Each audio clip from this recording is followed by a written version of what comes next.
Entrevista com Dávila.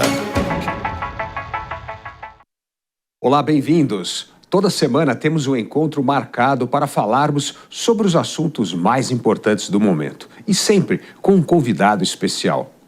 O Natal se transformou quase numa festa pagã de troca de presentes. Raramente enfatizamos a importância religiosa, o nascimento de Jesus, e quase nunca damos a devida atenção ao cristianismo como verdadeiro pilar da civilização ocidental. Os nossos conceitos de família e justiça, certo e errado, bom e ruim, estão atrelados aos valores cristãos. Por isso, resgatar a importância do cristianismo como pilar central da civilização ocidental é a melhor forma de celebrarmos o Natal. E é por esta razão que eu recebo hoje um estudioso desse assunto. Márcio Antônio Campos é editor da Gazeta do Povo, colunista e autor de livros. É um dos grandes especialistas na cobertura de temas relacionados à Igreja Católica. Márcio Campos, muito bem-vindo à Entrevista com o Dávila. Muito obrigado pelo convite, Dávila. É um prazer estar aqui, ainda mais nessa época tão especial do ano. Essa é uma época muito especial e eu entendo que nós precisamos resgatar a importância dos valores cristãos para entender como é que o Ocidente foi construído. Aliás, não dá para separar a história do Ocidente do cristianismo, dos valores cristãos, né? Então vamos resgatar um pouco dessa história para o nosso telespectador. Eu queria começando, como é que dá essa cisânia do que nós achamos que é a tradição só greco-romana, da Grécia Antiga, de Roma Antiga, como esse grande pilar, e foi em muitas coisas, mas não do aspecto ético, não do aspecto moral, não do aspecto de valor. Quando é que essa cisânia se dá e nós começamos a nos identificar com os valores cristãos na civilização ocidental?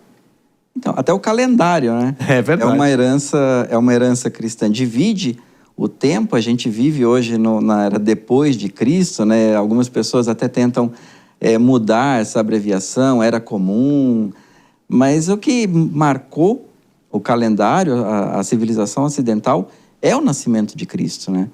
E, infelizmente, a gente já está vivendo, em muitos aspectos, numa época que dá para chamar de pós-cristã. Tem uma história que eu ouvi, agora minha memória me trai, eu não sei se eu li num livro, se eu ouvi numa palestra, de um autor cristão. Ele estava no Hermitage, em São Petersburgo, e nesse museu tem o quadro do Filho Pródigo, do Rembrandt. Uhum. Aquela cena em que o pai acolhe de novo o filho depois que ele saiu, esbanjou, gastou tudo. E se arrepende e volta para o pai. E ele começa a perguntar para as pessoas se elas sabem a que aquele quadro se refere. E ele descobre que a maioria das pessoas já não sabia.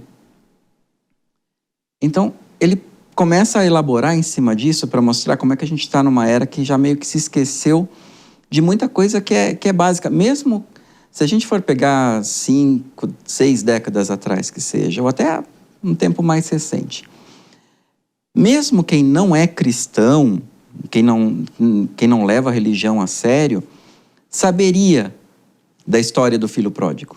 Ou, por exemplo, uma expressão como bom samaritano. Uhum. Bom samaritano é aquela pessoa que ajuda sem esperar nada em troca, ajuda de uma maneira gratuita. A gente usa essa expressão hoje em dia, mas talvez as pessoas já não saibam de onde ela veio. Veio de uma parábola que Cristo conta nos evangelhos. Então esse autor pega e vê, olha só, as pessoas já não sabem nem de onde vem essa história do filho pródigo.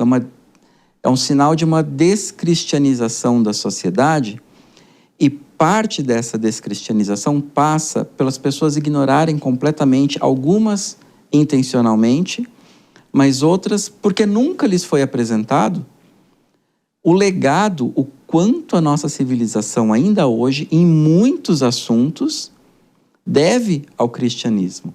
Nós vimos agora aí a reabertura da Catedral de Notre Dame. Né? Uhum. Então, aí sim, muita gente que não tem religião vai reconhecer que na arquitetura, na arte, na música, a contribuição cristã para a civilização foi importante. Não precisa ter fé para a gente admitir que aquela catedral foi construída pela fé. A fé das pessoas ergueu aquilo. Mas em muitos outros assuntos, as pessoas nem se dão conta do tamanho do legado, do quanto nós devemos ainda hoje ao cristianismo em temas, às vezes, que nem nos passam pela cabeça, né? É verdade.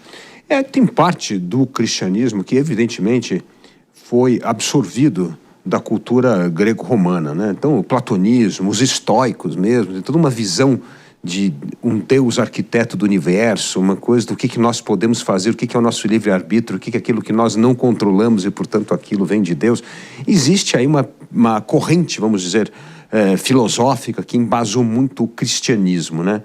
Mas há um rompimento, eu vejo, gigantesco dessas civilizações greco-romanas, principalmente na questão família, ética, né? A história, antigamente, se nós olharmos o paganismo na época de Roma antiga ou da Grécia antiga, o pai tinha um poder praticamente absoluto na família, né? Podia fazer o que ele bem quisesse com seus escravos, com seus filhos, não existia essa história de todo mundo ser igual perante a Deus, né? Isso vem só com Constantino no Império Romano ou isso é algo que vem amadurecendo até o cristianismo se tornar, vamos dizer, a religião oficial do Império Romano com Constantino? Não, desde o início do cristianismo, quando o cristianismo chega ao coração do Império Romano, ele já causa um estremecimento, uma pequena revolução.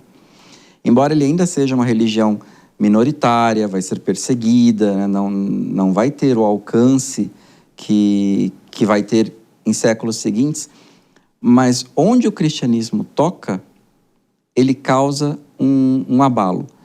Então, por exemplo, um exemplo bem evidente é a situação da mulher. Uhum. A mulher também era propriedade do Sim. marido na cultura greco-romana. E, de repente, a gente tem uma religião dizendo que o marido tem deveres com as esposas. Tem o famoso trecho da Carta aos Efésios de São Paulo, que todo mundo só destaca a parte das esposas sejam submissas aos maridos, mas naquele mesmo trecho, São Paulo diz que o marido tem que se sacrificar pela esposa, como Cristo se sacrificou pela igreja. É uma religião que diz que o marido não pode largar a esposa por qualquer motivo, aliás, por motivo nenhum, né? Não pode largar a esposa para achar outra mulher. Porque até então era aceitável, né? Nas culturas anteriores ao cristianismo, o divórcio, quando o marido abandonava a mulher, era socialmente aceito, né? O contrário, não, né? Não, imagina a mulher largar o marido. Então, hoje a gente ouve muitas vezes falando que o cristianismo oprime a mulher. Tal. Não, o cristianismo foi revolucionário para as mulheres, ele atraiu as mulheres. Muitas mulheres, e a gente vê as histórias de santos às vezes, é a mulher que converte o marido, a mulher que se torna cristã primeiro, e o marido, movido pelo exemplo da esposa, depois acaba se tornando cristão também. Santo Agostinho, o próprio imperador Constantino. A mãe do imperador Constantino, a mãe de Santo Agostinho, que rezou a vida inteira para ele largar a vida louca que ele tinha antes disso. Então, mexe com a estrutura da sociedade romana até então, né? E não é só a questão da mulher, a própria questão da caridade cristã.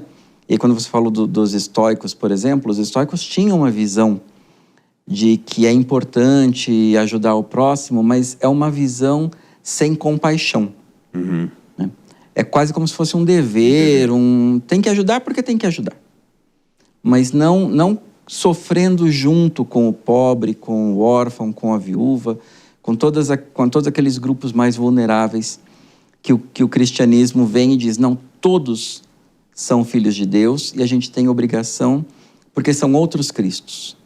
Como tem a parábola que Cristo conta ali no final dos tempos, né? Que ele diz, eu tive fome e me deste de comer, estava nu e me vestistes.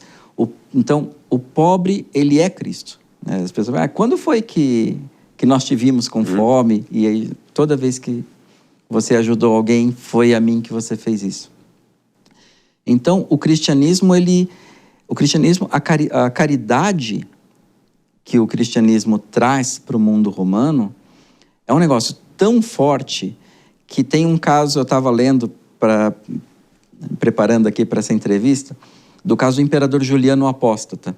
Ele foi um imperador da segunda metade do século IV, que era uma época então que o cristianismo já estava consolidado, né? Já tinha passado Constantino, mas ele era pagão. E ele tentou reverter o Império Romano de volta para o paganismo. E ele escreve numa carta para um sacerdote pagão, e ele diz, esses cristãos, é impressionante como eles eles se ajudam uns aos outros, mas eles não ficam só na caridade com aqueles que também são cristãos. Eles ajudam todo mundo. E nós temos que fazer isso também para a gente recuperar essas pessoas, tal. Acabou, não deu certo, né?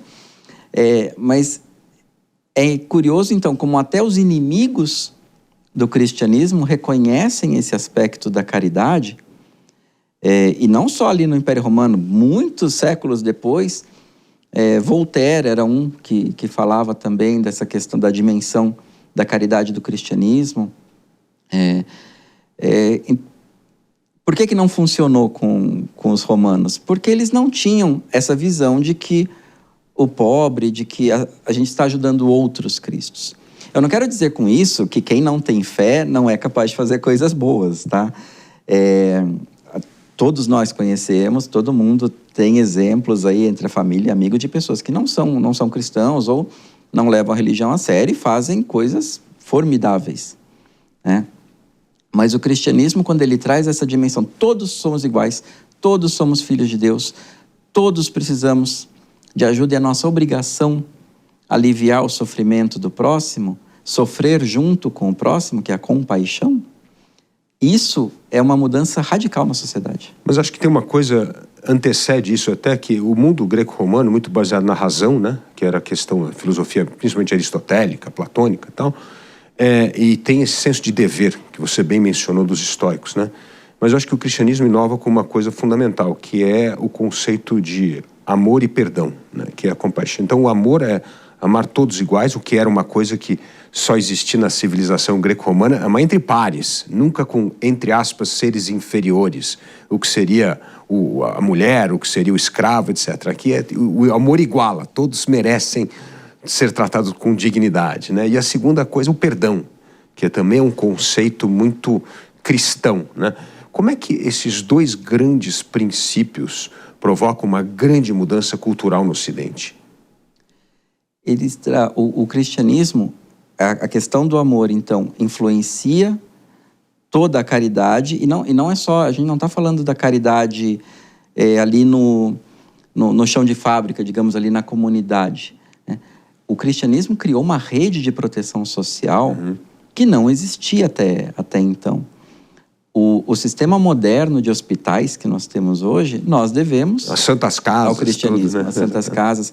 Os primeiros hospitais, digamos, que levavam esse nome, eram casas para acolher peregrinos, viajantes.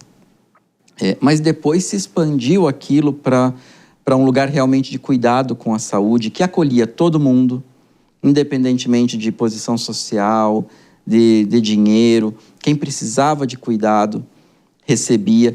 Ordens religiosas foram fundadas com esse objetivo, né? Tem a famosa ordem dos hospitalários, que surgiu na época das cruzadas. Então, isso pelo lado do amor. Pelo lado do perdão, é interessante ver como é que o cristianismo contribuiu para a formação dos sistemas jurídicos que a gente tem hoje.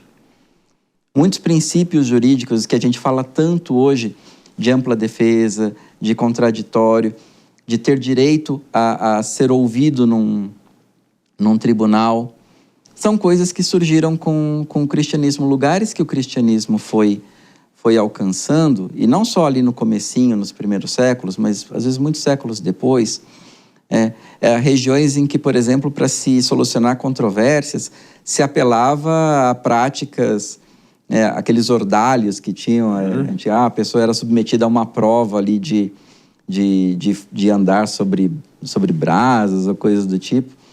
A igreja vem e vai saneando tudo aquilo, criando um sistema jurídico que permite às pessoas que são acusadas de alguma coisa poderem se defender, né?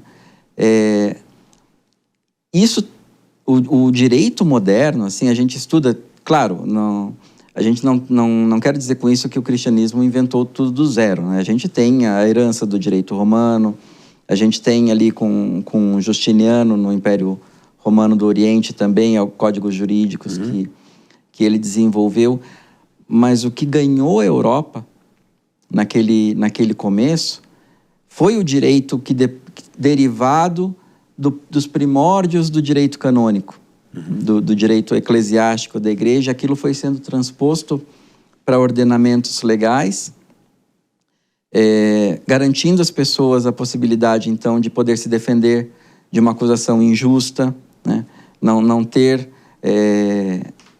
toda aquela arbitrariedade que podia existir antigamente, ou então a questão do poder real ao rei, o imperador, ele tem o poder total, ele que decide, e os códigos jurídicos vão tirar um pouco também esse caráter arbitrário da autoridade, decidir o que é certo e o que é errado, quem tem razão e quem não tem, e sistematizar isso de uma forma que traga mais justiça para as pessoas, né?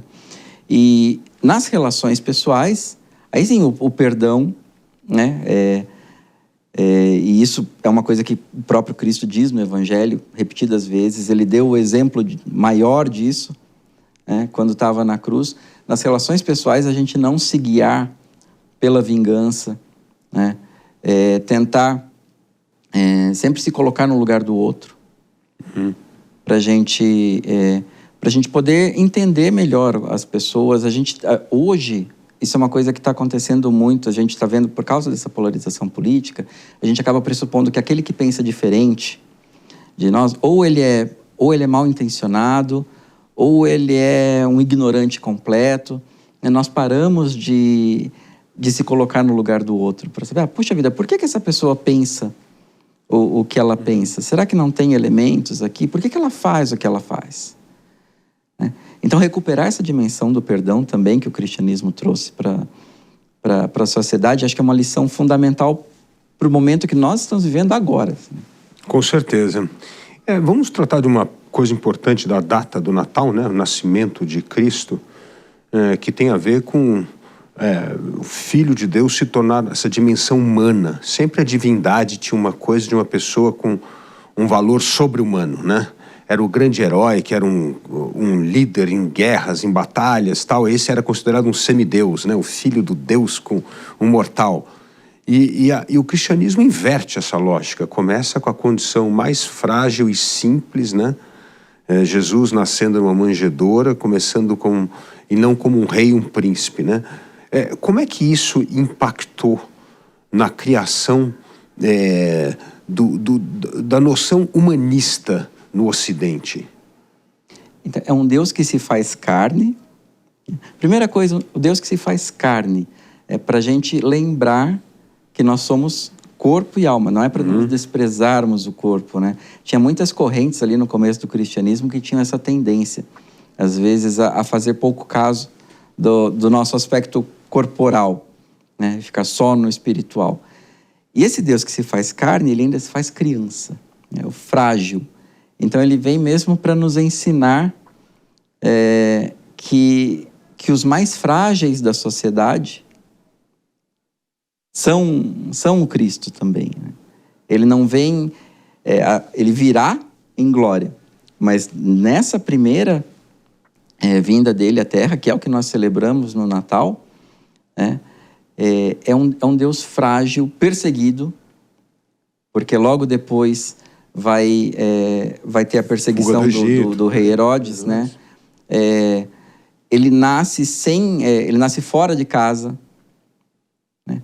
A gente vê hoje o drama de tanta gente que é forçado a deixar o seu lugar contra a sua vontade, por causa de guerras, por causa de pobreza extrema, por causa de várias outras situações.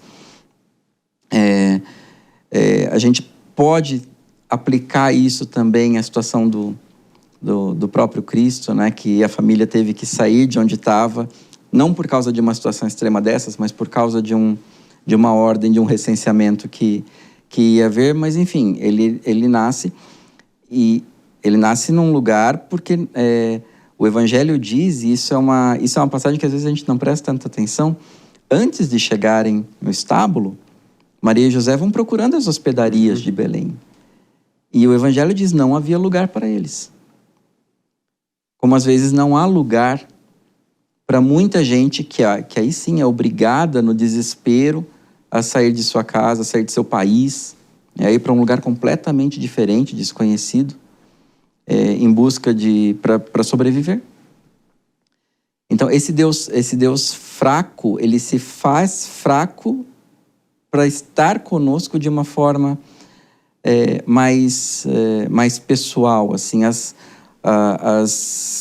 As cosmogonias antigas, elas têm muito isso, assim, às vezes é o Deus que não se importa com o ser humano, né? Eu, se não me engano, acho que é na cosmogonia babilônica que os deuses criam os seres humanos para trabalhar, porque eles estão cansados para fazer o trabalho que os deuses já não querem fazer. E o ser humano, na visão judaico-cristã, não é isso, não é um serviçal da divindade, é uma criatura amada, né?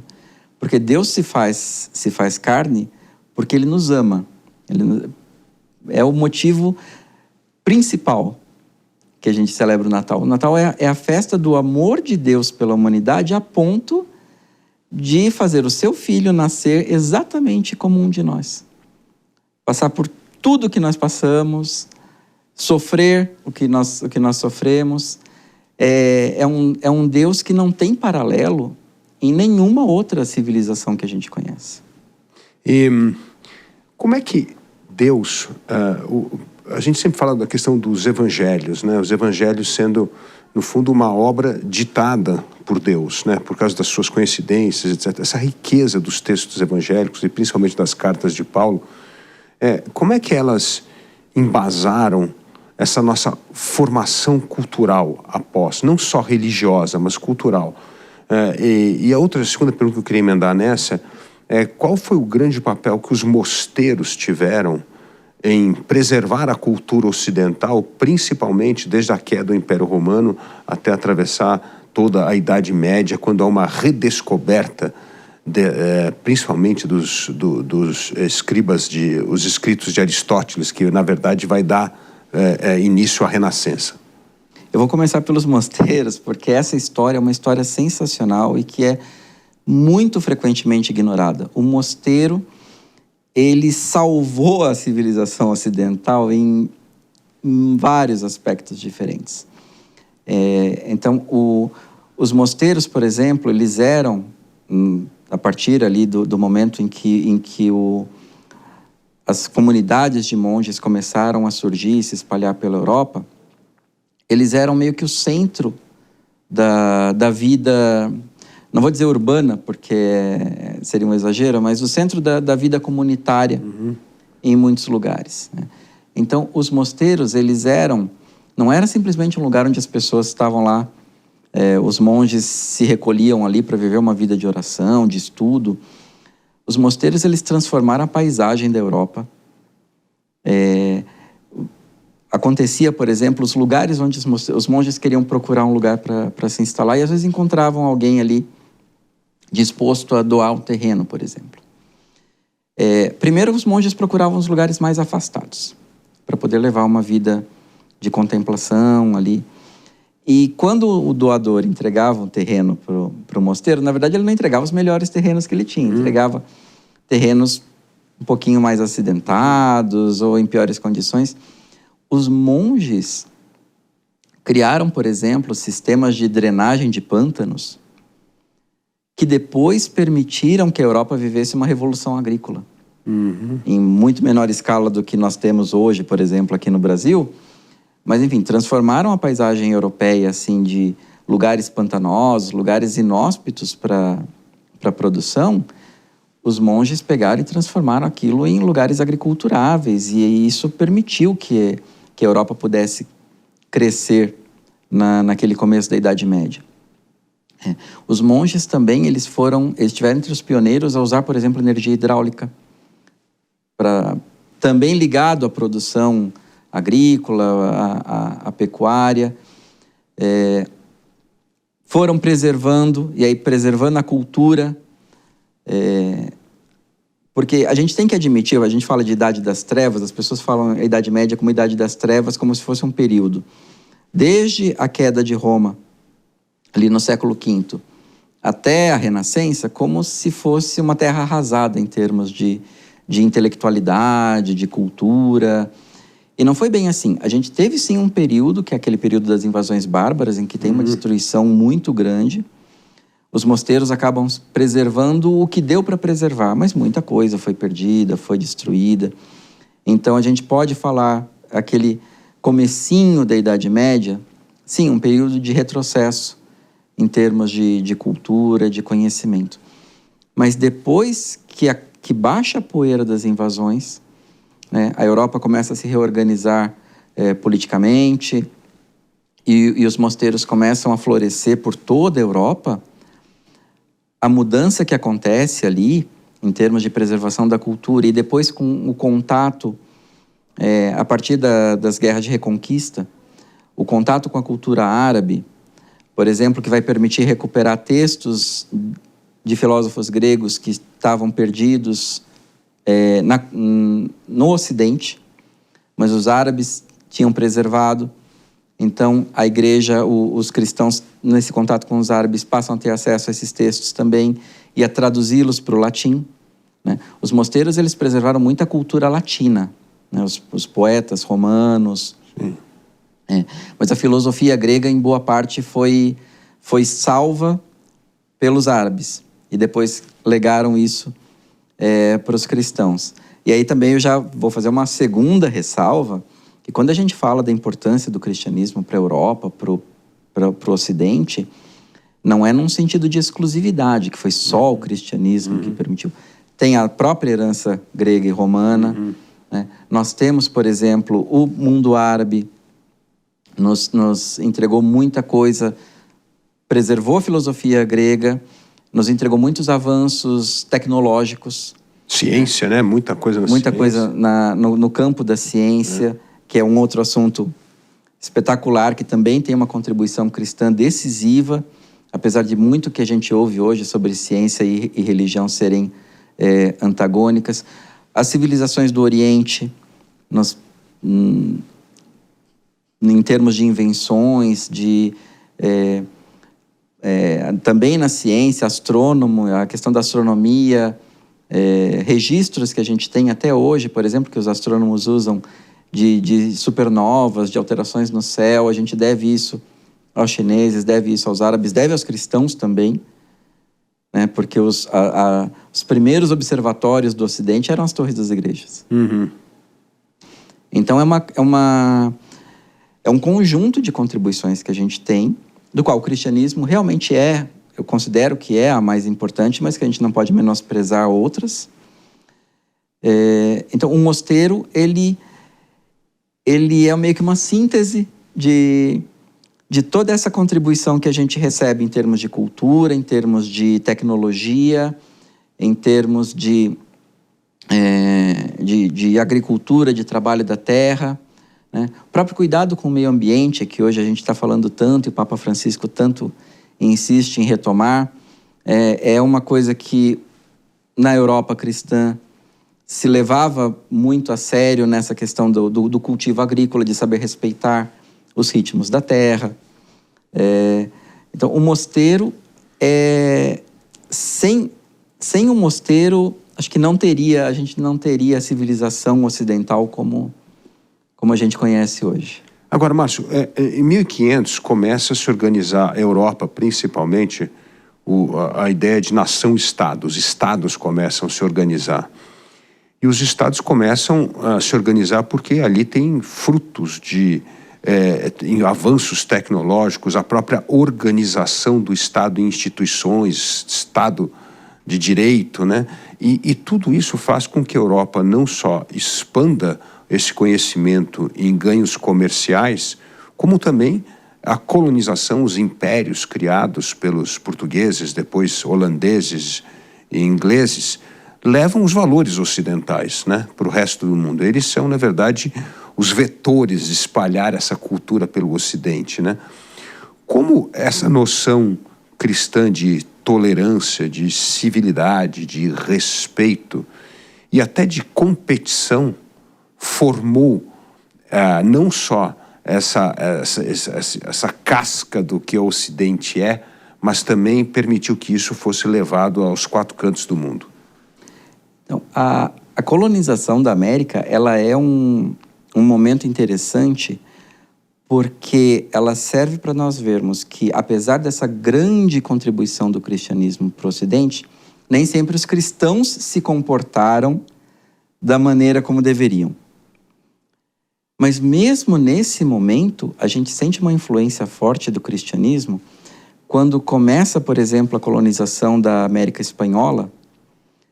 O que nós entendemos hoje como o direito internacional, noções de direitos humanos, a colonização da América proporcionou um desenvolvimento nessas teorias que foi devido à maneira como o Estado espanhol tratava os indígenas no Novo Mundo, na América.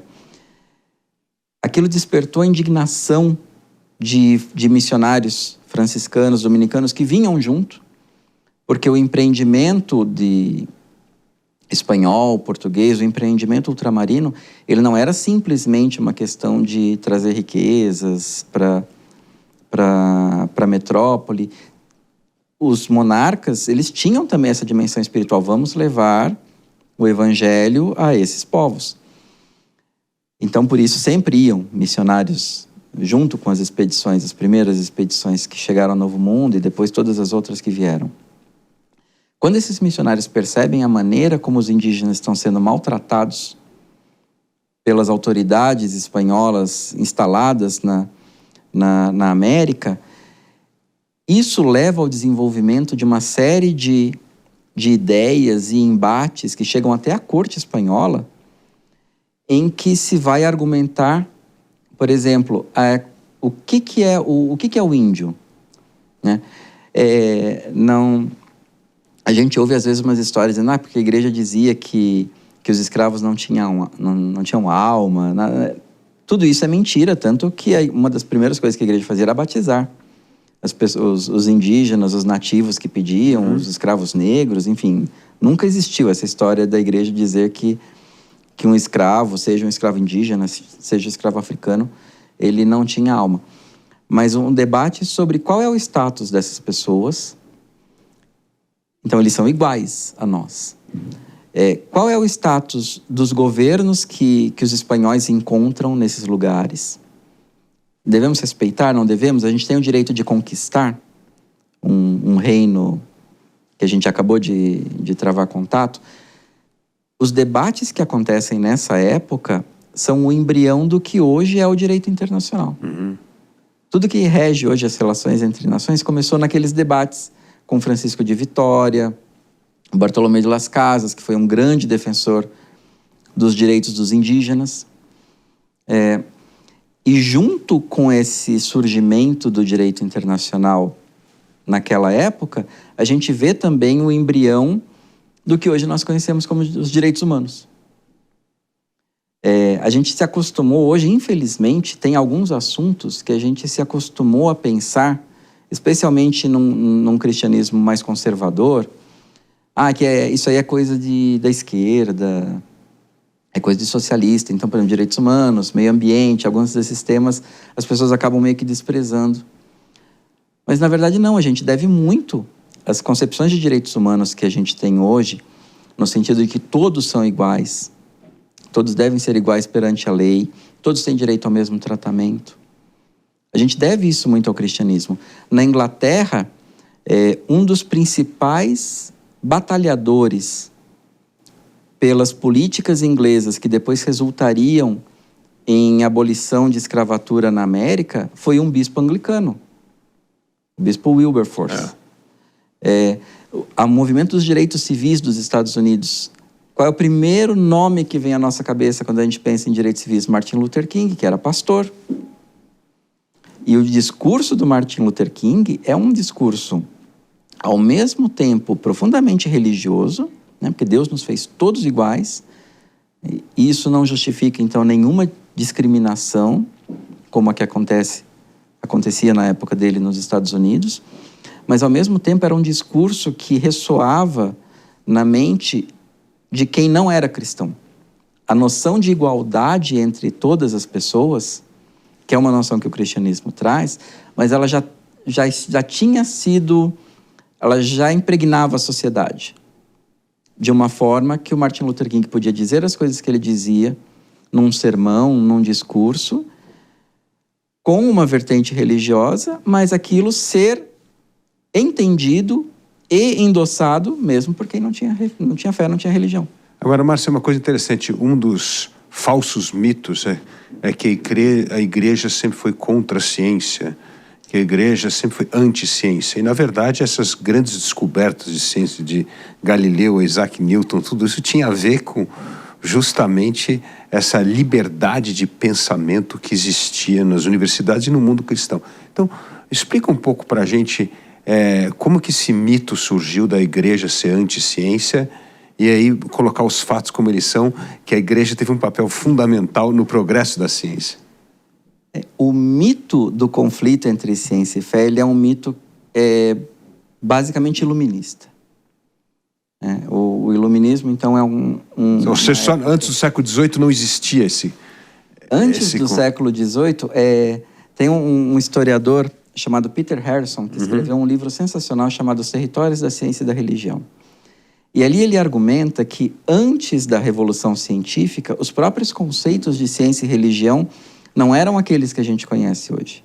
Hoje nós entendemos a ciência, então, por exemplo, como um corpo de conhecimento sobre determinado aspecto do universo, e nós entendemos religião como um conjunto de crenças e práticas religiosas. Mas antes da Revolução Científica, esses conceitos não eram bem tão segmentados como eles são hoje. Eles eram vistos como frutos do mesmo impulso intelectual. A curiosidade sobre quem nós somos, sobre se existe algo depois da morte, sobre se existe um Deus, sobre como devemos nos comportar. Essa curiosidade ela andava junto com a curiosidade sobre como o mundo funciona. Que hoje a gente chama de ciência, antigamente chamava filosofia natural. Antes de se cunhar o nome ciência, o termo ciência, cientista, filosofia natural.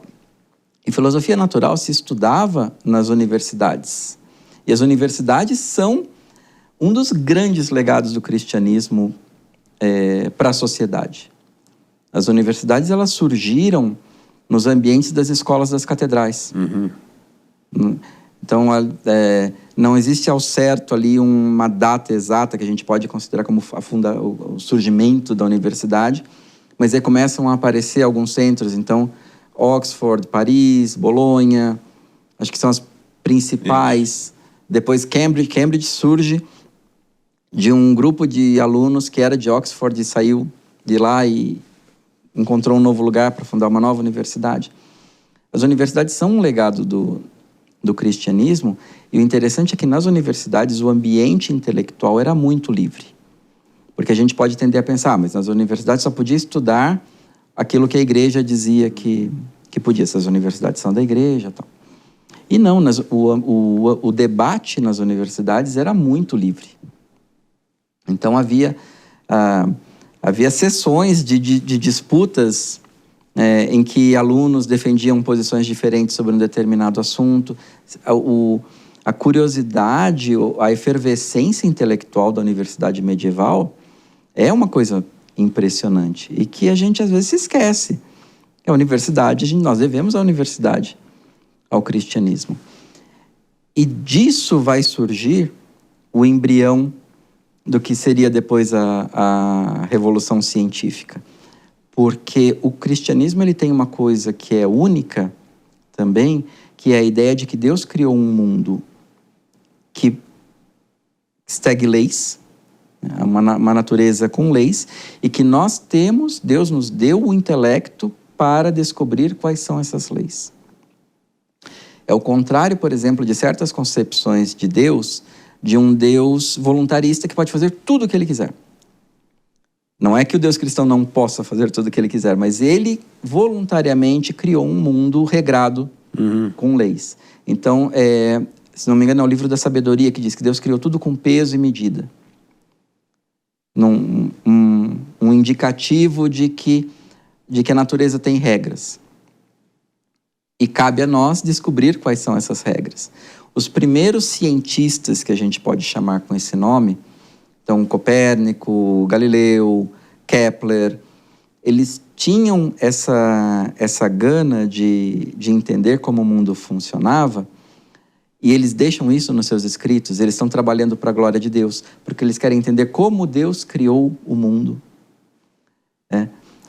Então, religião e ciência naquela época, elas estão ligadas de uma maneira que a propaganda que existe hoje sobre religião e ciência ignora completamente. Mas você diz que isso foi um efeito do século XVIII, do iluminismo, que começa a criar uma história anti-religião como se fosse fundamental para abraçar a razão. O iluminismo ele precisa desmoralizar a religião para poder fazer avançar o seu projeto da razão. E aí ele coloca a religião, coloca a igreja, principalmente a igreja católica, mas também outras denominações cristãs, a religião em geral, como fonte de superstição, em antagonismo à razão, ao trabalho do intelecto humano. Então, o cientista, ele trabalha, ele usa simplesmente a razão para compreender o mundo, e o religioso não. O religioso, o mundo da religião é o mundo dos dogmas, é o mundo da superstição, é um mundo irracional. A propaganda iluminista é essa que vem até os dias de hoje. Ela foi se metamorfoseando.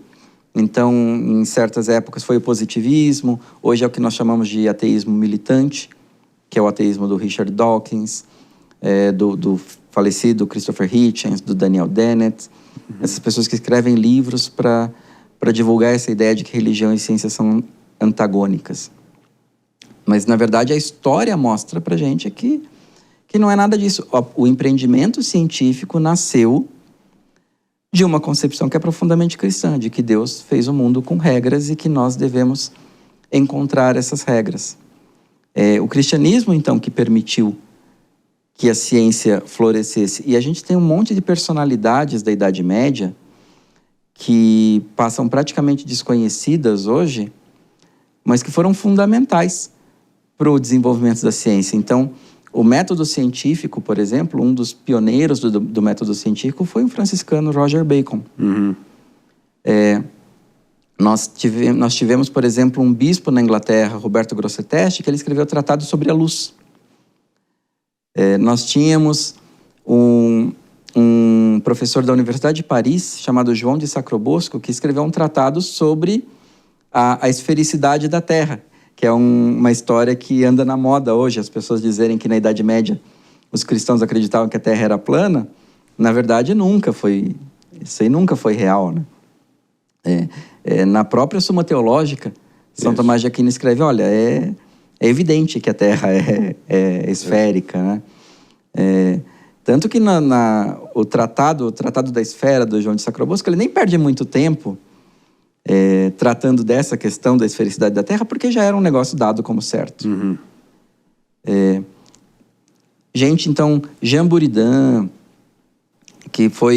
o Jean Buridan, ele foi uma espécie de homem renascentista muitos séculos antes da Renascença. Era alguém que entendia muito de muitos assuntos diferentes, até economia, a ciência, a filosofia natural na época.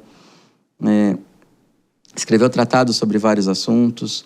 A gente tem um caso muito incrível, assim, que é o do Papa Silvestre II, que foi o Papa na virada do primeiro para o segundo milênio. Ele era o maior matemático do seu tempo. Interessante.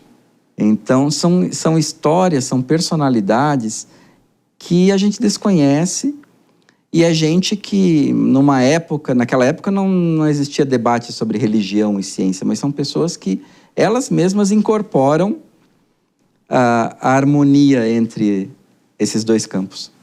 E vamos voltar a esse tema interessante do fim do mito da religião e da ciência e tratar de um outro tema, que é a questão das virtudes.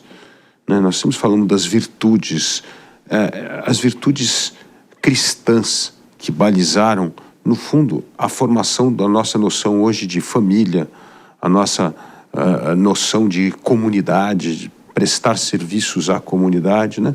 Explica um pouco como é que essas virtudes cristãs, por exemplo, pode descrever um pouco elas e como é que elas moldaram a nossa noção, principalmente de família e comunidade. Acho que o principal, foi interessante mencionar isso, porque eu acabei de ler um livro bacana sobre como a revolução tecnológica está ajudando a dissolver esse senso de comunidade. Isso. As pessoas elas estão cada vez mais absorvidas ali pela sua telinha, estão deixando de compartilhar momentos juntos. Isso. E às vezes quando elas estão juntas, está cada um lá checando as suas notificações, não está fisicamente junto, mas não está presente. Não está presente, exatamente. Então, como isso está se perdendo, assim, os vínculos das pessoas, a questão da amizade. Eu gosto muito da maneira como o C.S. Lewis fala da amizade. Uhum. Nos Quatro Amores, que são duas mentes que amam as mesmas coisas e que se encontram. E é muito bacana quando ele diz assim, quando a gente encontra alguém que pensa como nós, que gosta das mesmas coisas, mas você também? Eu achei que era só eu. E como isso floresce, né? Com base nas virtudes. Então, hoje a gente tem muito uma ética que a gente chama, uma ética mais preto no branco, assim, ou pode ou não pode, né? É utilitarista, vamos dizer, muito... Então, assim, eu posso mentir? Não posso, mas eu posso florear um pouquinho. Sabe, aquela coisa de passar raspando, assim, de passar raspando na vida, assim, passar com 6, 5, 7, dependendo da média que a gente estabelece ali para nós mesmos. E o cristianismo traz essa ideia dos gregos também, a ideia da ética da virtude. Nós não podemos nos contentar em passar raspando na vida. Nós temos que ser as melhores pessoas que nós podemos ser. Isso é uma coisa que Marco Aurélio, imperador Marco Aurélio, que era um estoico, escrevia, e que o cristianismo ele eleva para um outro nível, que é aquele nível que Jesus diz, sejam perfeitos, como meu Pai do céu é perfeito. Então nós devemos aspirar a ser as melhores pessoas que nós podemos ser, não por um motivo qualquer, não pela glória terrena, para receber a admiração dos outros, mas porque é a nossa obrigação como seres. Nós fomos criados para isso. Nós fomos criados para ser pessoas virtuosas. E o conjunto de virtudes, então, que o cristianismo traz para a sociedade, e a gente tinha conversado ali no começo sobre como a família era vista no mundo greco-romano, é uma unidade em que as pessoas não são iguais, né? Que as pessoas são desiguais. O chefe de família tem aquele poder absoluto sobre esposa, sobre filhos, sobre quem trabalha na casa. As virtudes cristãs, quando elas começam a entrar em cena, assim, depois elas foram codificadas, né, nas virtudes, as virtudes cardeais, depois a prudência, a justiça, a fortaleza, a temperança, a maneira. Isso nos ajudou a levar adiante uma série de práticas de família. Então, o amor entre os familiares, o senso de comunidade que a gente deve ter, que a gente não resolver as coisas como é que eu poderia dizer? Não resolver as coisas na força bruta, né? A gente aplicar as virtudes tratar as pessoas como nós gostaríamos que fossem tratadas. O Sermão da Montanha é o resumo Das virtudes. das virtudes que a gente tem que botar em prática. E aquilo fortalece a unidade familiar. Nós tínhamos um colunista na Gazeta do Povo, Guilherme de Carvalho, que escreveu um texto sensacional, por exemplo, sobre como a monogamia moldou a civilização ocidental. Pelo o conceito cristão de amor e fidelidade do esposo com a esposa, né? Hoje, todos nós temos, né? Não precisa ser cristão para a gente ter uma série de ideias sobre o que é certo e o que é errado. A gente sabe que é errado trair o cônjuge, trair o parceiro. A gente sabe que é errado passar a perna nos outros. A gente sabe que é errado roubar. A gente sabe que é errado matar. Enfim, são os 10 mandamentos. Eles estão infusos na cabeça de todo mundo, né? E o cristianismo ele vem para formar nossa consciência nesse sentido.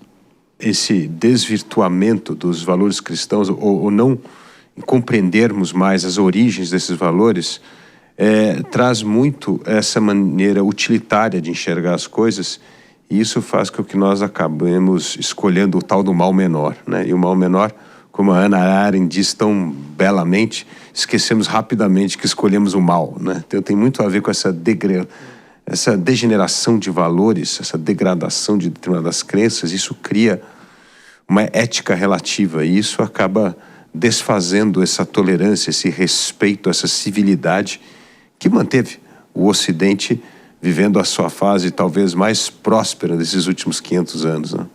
Sim, e isso é que tá. Não é preciso ser um cristão. Sim. Não é preciso ser religioso, ir à igreja. Até um tempo atrás, esses valores eles estavam espalhados por toda a sociedade. Eu repito, nem todo mundo vivia de acordo com esses valores, nem todo mundo vive de acordo com esses valores. Sim, é verdade. Houve cristãos que deveriam, em posições muito altas, que deveriam ter dado exemplo e não deram. Mas os valores, essas virtudes, a tolerância, o respeito, a noção de que somos todos iguais, que temos que cuidar uns dos outros, temos que cuidar do nosso planeta, temos que cuidar da nossa comunidade. Isso era algo que era disseminado amplamente, porque o cristianismo conseguiu permear a sociedade de uma maneira que mesmo quem não era cristão vivia por esses princípios. Agora, nesse mundo já, de certa forma, pós-cristão, a gente está vendo a substituição desse senso de vida em comunidade, de responsabilidade que nós temos que ter uns pelos outros, pelo individualismo. Assim, eu primeiro, e se sobrar tempo, eu me importo com os outros. Agora, apesar de tudo isso, né, Márcio, desse distanciamento das redes sociais, do senso de comunidade que você falou, desse excesso de individualismo, eu vejo grupos de jovens cada vez mais resgatando esses valores, entendendo que valores cristãos são importantes para resgatar um certo vazio ou ausência de propósito que hoje a vida é levada. Existe esse renascimento de uma cultura, vamos dizer assim, em torno de valores cristãos, ou isso ainda é uma manifestação muito isolada? Graças a Deus existe um anseio por espiritualidade, por uma grande inquietação sobre como viver uma vida boa, não no sentido de uma vida tranquila, mas como viver bem, como fazer a coisa certa.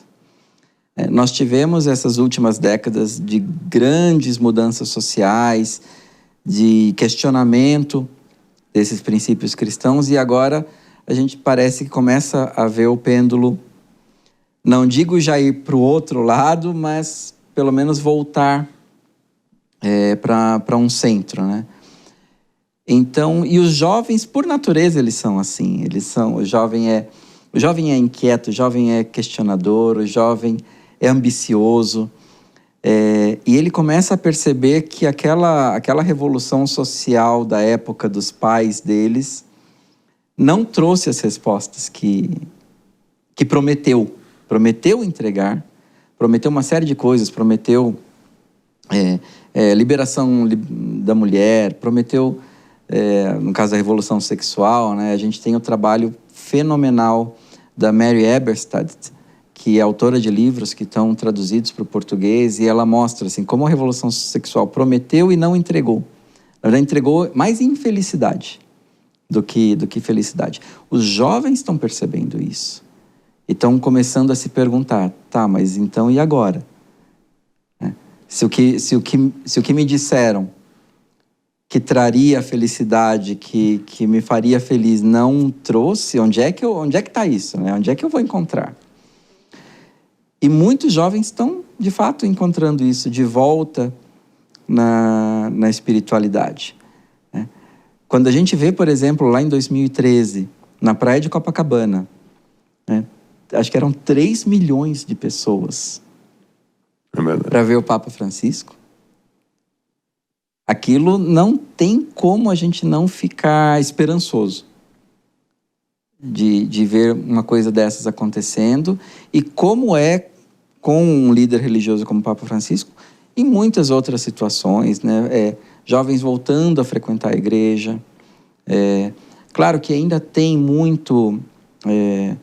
E os líderes cristãos estão tentando entender, às vezes, por que algumas vezes os jovens acabam deixando a igreja, eles se empolgam no começo e depois acabam deixando por vários motivos. E, puxa vida, o que está acontecendo? O que a gente tem que mudar? Não em termos de deixar de pregar o que prega, mas de que forma a gente pode ouvir essas pessoas, entender esses jovens, para mostrar para eles, né, que o cristianismo tem uma resposta, que ela não amarra as pessoas, ela não restringe a nossa liberdade, pelo contrário, ela amplifica o nosso raio de ação. Assim, a gente pode, sendo cristãos, a gente tem a liberdade que o cristianismo nos dá em muitos assuntos, é muito grande, e a felicidade que aquilo traz, né, de uma pessoa, não é simplesmente a questão de pertencer a um grupo, que o jovem também tem muito disso, né? Tem a ânsia de ser aceito, e às vezes ele encontra, eu me achei no meu grupinho. Não é simplesmente a questão de pertencer ou não pertencer a um grupo, mas de estar num lugar que realmente oferece aquilo que vai fazer feliz. É isso aí, Márcio. Vamos acabar com essa nota de esperança que os jovens estão em busca hoje da essência dos valores cristãos para salvar o Ocidente, e não romper com os valores cristãos para tentar fazer um Ocidente que jamais existiria sem essa nossa grande herança. Muito obrigado por participar aqui do Entrevista com Dávila. E a gente fica por aqui. E para você que gosta do jeito Jovem Pan de notícias, não deixe de fazer a sua assinatura no site www.jp.com.br. Você vai ter acesso a conteúdos exclusivos, análises, comentários e acesso ilimitado ao Panflix, o aplicativo da Jovem Pan.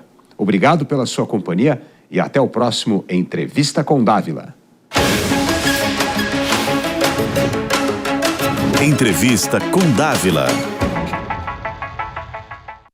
A opinião dos nossos comentaristas não reflete necessariamente a opinião do Grupo Jovem Pan de Comunicação. Realização Jovem Pan News.